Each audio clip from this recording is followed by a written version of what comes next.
So what's up? Magandang umaga po sa inyong lahat mga kamanok. So andito ulit tayo upang mag-vlog, upang sumagot ulit sa inyong mga katanungan and as usual, salamat po sa mga nagtatanong at sa mga naniniwala at magtitiwala sa ating mga recommendations. Okay? So ito pong vlog natin ito mga kamanok, ito po ay yung mga nagtanong kagabi, ito po yung ating sasagutin ngayon sa ating video na to. Kaya mga kamanok, kung kayo man ay may mga katanungan din tungkol sa pagmamanok, tungkol sa ganitong klase ng passion, huwag niyo po sanang kalimutang ilagay sa comment section.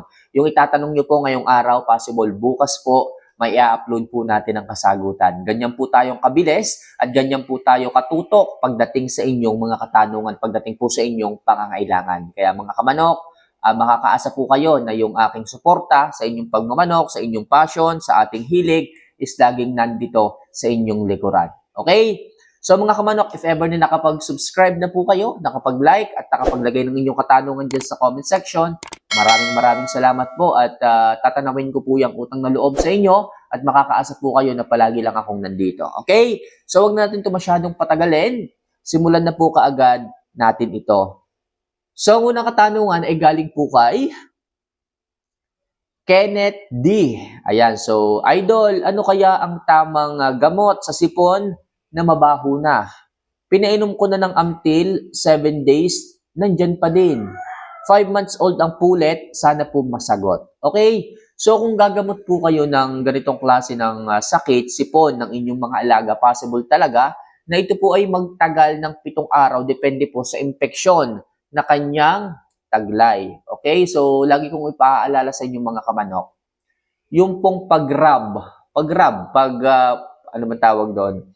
Pag-press ng konti dito sa kanilang ngalangala, kailangan nyo pong gawin yun. Declogging po ang tawag doon para po lumabas sa ilong yung excess na dami ng sipon. Kailangan nyo po yung ma-rub para po lumabas yung sipon. Kasi yung sipon po na yon, kung subo lang kayo ng subo ng antibiotic at hindi nyo po yun nadideclog, hindi nyo po yun naaalis, talagang magtatagal po ang inyong gamutan kapag ganyan. Pero kung bago nyo po subuan to araw-araw ng antibiotic, bago po kumain, i-rub nyo po muna yung kanilang ngalangala, makikita nyo po maglalabasan po yung mga sipon dyan. Okay?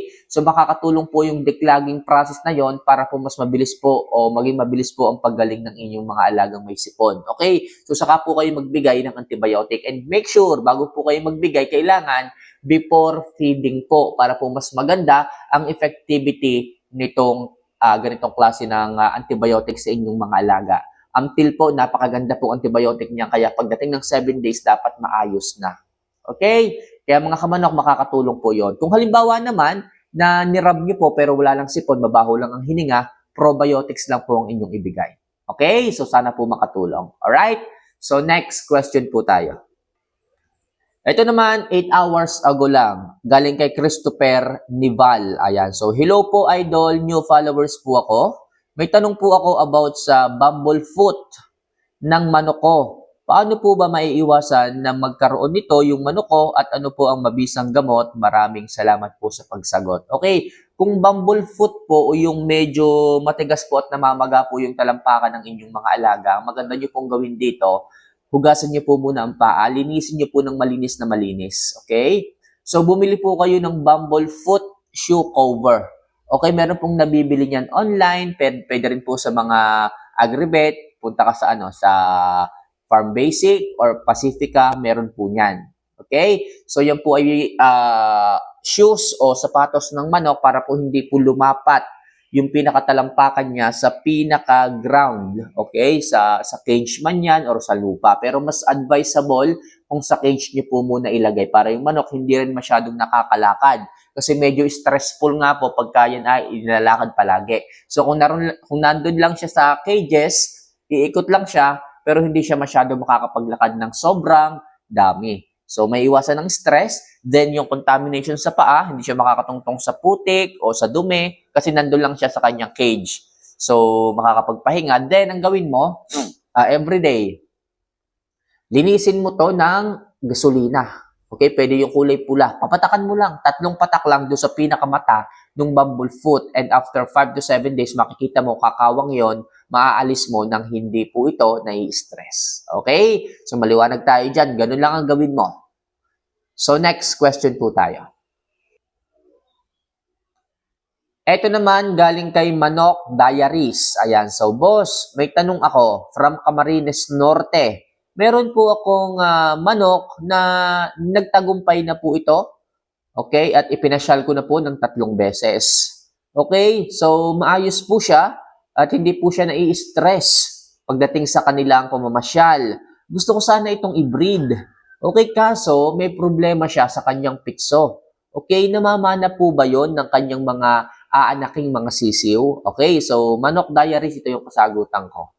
Kung alam mo na linyada, kung alam mo na kung ang linyada na yon ay maayos, kung alam mo na yung linyada na yon ay maaasahan, ika nga sabi mo ay hindi naman ay stress sa mga time o sa mga panahon na namamasyal kayo, magandang ano yon, magandang sign. So, yung picture niya kung may problema, actually namamana yan, pero bakit hindi mo subukan? Kasi yung priority natin dito is yung linyada. Yun namang ipapares mong inahin sa kanya is maayos eh. Pwede kang kumuha ng maayos na inahin, then possible makakapag-breed ka dyan ng may mga defective, meron ding mga ayos. So, ang gagawin mo dyan, isasalang ka dyan ng isang salang, then yung aanakin nila, itry mo din, so po pwedeng doon ka kumuha rin ng magiging breeder mo sa susunod. Okay, so masiselect mo ngayon yung maayos, yung hindi kagaya ng kanyang tatay. Pero kung maglalabas naman ng maayos, walang problema. Okay, hindi naman lahat aanakin ay ganun eh. Okay, may mga time din kasi na nangyayari na pagdating sa hapunan, pagdating sa tipid, doon nangyayari. Doon nagkakaproblema sa pitso. Minsan sa hapunan, minsan inborn. Okay, pero hindi lahat ng kanyang magiging pasisiw ganyan. Okay, biruin mo yung tatay o yung manok mo na yan na breeder na tandang, ang pitso may problema pa, pero sabi mo nga, nakakatatlo na siya kapag kayo ay namamasyal, di ba? Proven tested. Kaya walang dahilan para hindi i-breed yan. Basta yung manok maayos, hindi nagkakasakit, wala kang magiging problema dyan. Alright? So, next question tayo. So, ito naman po galing kay Eric Esmabe. Okay, idol, from Dait po ito. So, Camarines Norte siguro to. Tanong ko lang po kung paano po ba malalaman ang linyada ng manok. Gold po ang ina. Wala. Okay, gold po ang inahin at mayahin po ang ama ng manok ko. Ano po ang linyada kaya, sir, nila? Salamat po, idol. God bless always. Okay, so kung ganito po ang kulay, po pwede po natin itong sabihin na hatch gold. Okay, o kaya ay gold hatch, pwede po yan. Kasi manok mo, gold po ang ina, then mayahin ng manok. Depende po sa aanakin. Kung ang aanakin po niya is gold ang kulay, then hatch po ang paa, ay di gold hatch or hatch gold. Ganun po ang tawag dyan. Pero yung kasabihin natin kung saan po linyada galing, hindi ko po masasabi. Masasabi lang po natin, base sa kanilang materialis yan. Hatch gold po ang po pwede. Okay? So, yun po yun. Alright, so kung ano mang linyada galing, kung halimbawa ang gold mo ay galing kay Bernetakoy, yung Ormoc Gold, so alam mo na yan.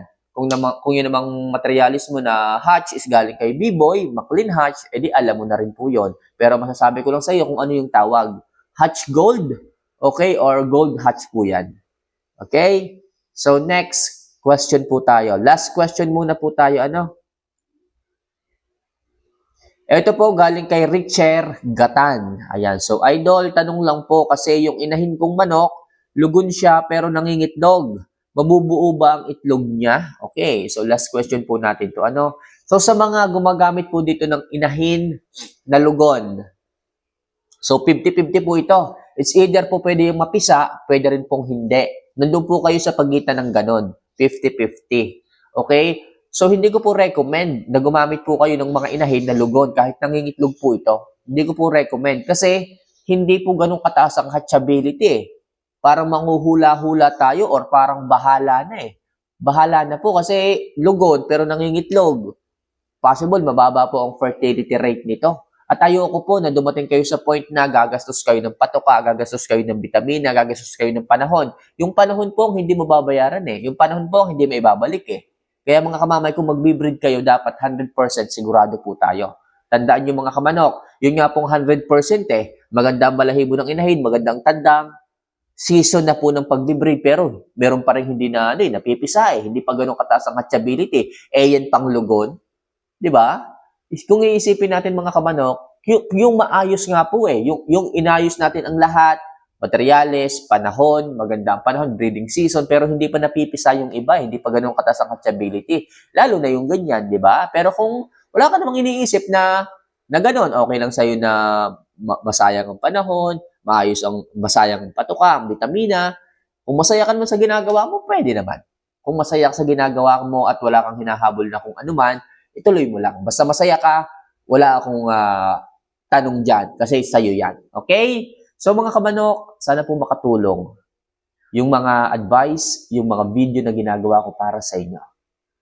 Sa mga magtatanong mga kamanok, open na open po yung comment section at willing po akong sagutin yan para sa inyo. So makakaasa po kayo na mabilis pa sa alas 4 ang aking pagtugon dahil ito pong pagbablog natin, ito po ang ating passion at ito po ay para sa inyo. Okay, so see you for our next vlog mga kamanok.